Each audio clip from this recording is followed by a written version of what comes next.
Mrs. Ray is going to come and speak. Thank you.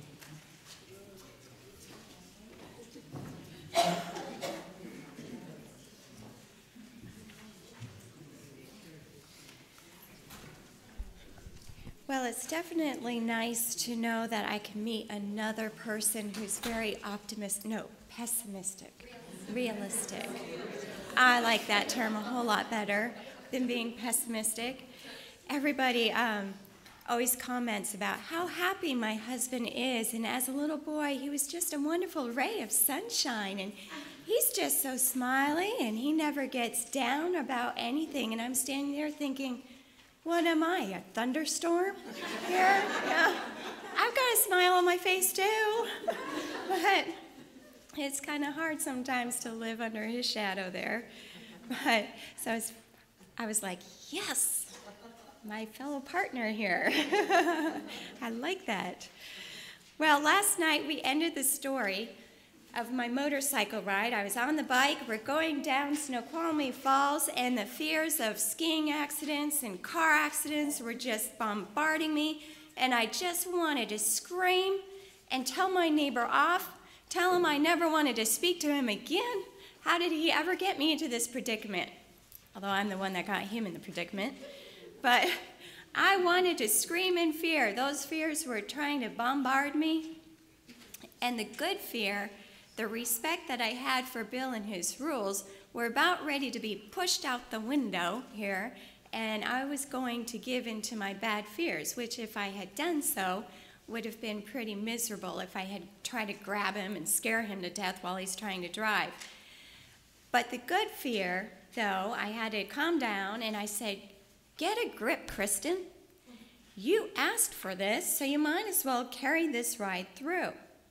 So get rid of those bad fears and listen to what Bill's rules are so that way you don't cause an accident here.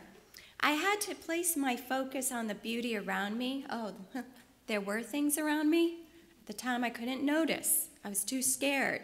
I also had to remind myself that one, Bill was a paramedic. So if anything happened, he would be able to take care of the situation. Well, as long as he wasn't hurt. But I tried to comfort myself with, he won't get hurt.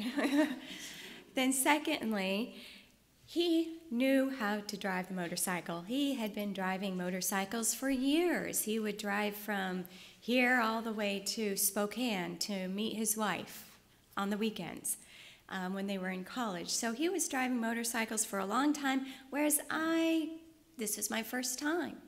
So I realized I really had to place my trust in him. I could not jump off the bike. I wanted to. The thought occurred to me, but the trees whizzing by kind of told me it would be best just to stay where I was. I could not jump off that bike, or else it would be very bad. Sounds like our life, doesn't it? We're kind of stuck in this life. We can't jump off. Well, not unless you terminate it yourself, which isn't very good. But other than that, we are stuck in this life until God says we're done.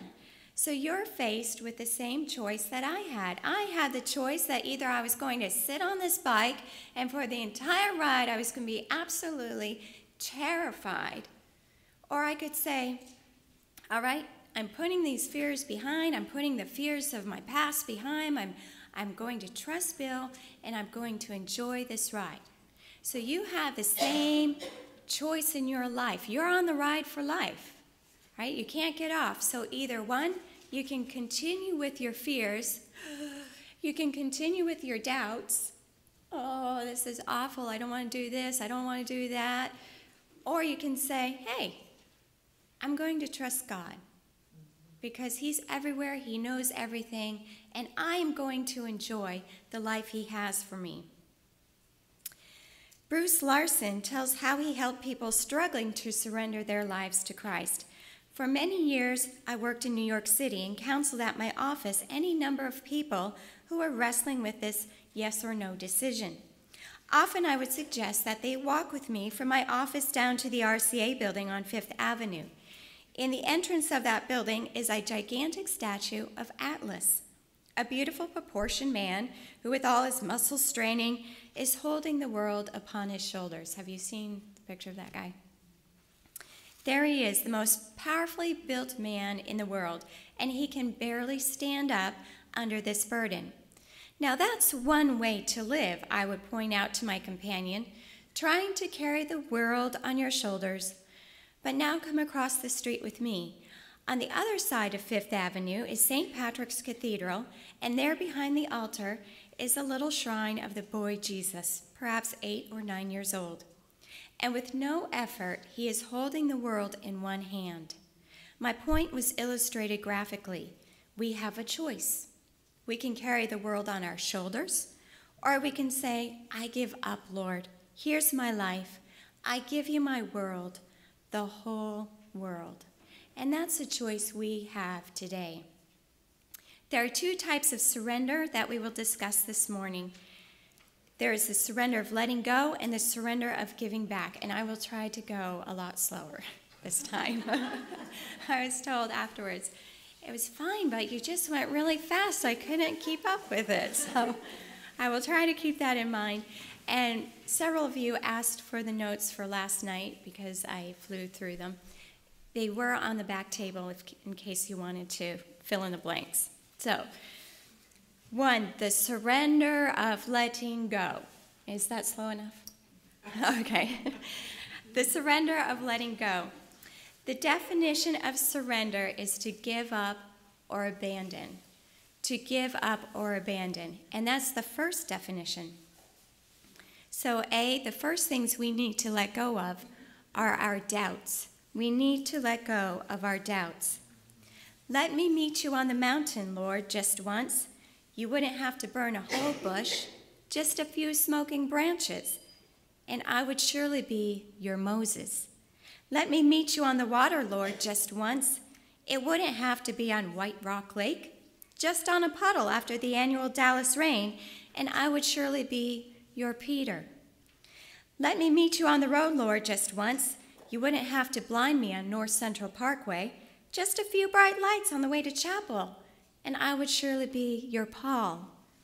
Let me meet you, Lord, just once, anywhere, anytime. Meeting you in the Word is so hard sometimes. Must I always be your Thomas? All right? So many times the doubts will crowd in.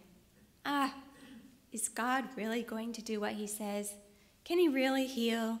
Can he really provide? And those doubts bombard us all the time. We're always the Thomas. Why is that? Well, the book, The Day American Told the Truth, says that 91% of those surveyed lie routinely about matters they consider trivial. 36% lie about important matters. 86% lie regularly to parents. 75% to friends.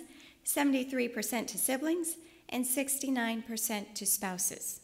All right? We've got a lot of lying going on in our society. We look around, my favorite one here. I used to love McDonald's. I used to love Big Macs. Oh, those pictures are so divine.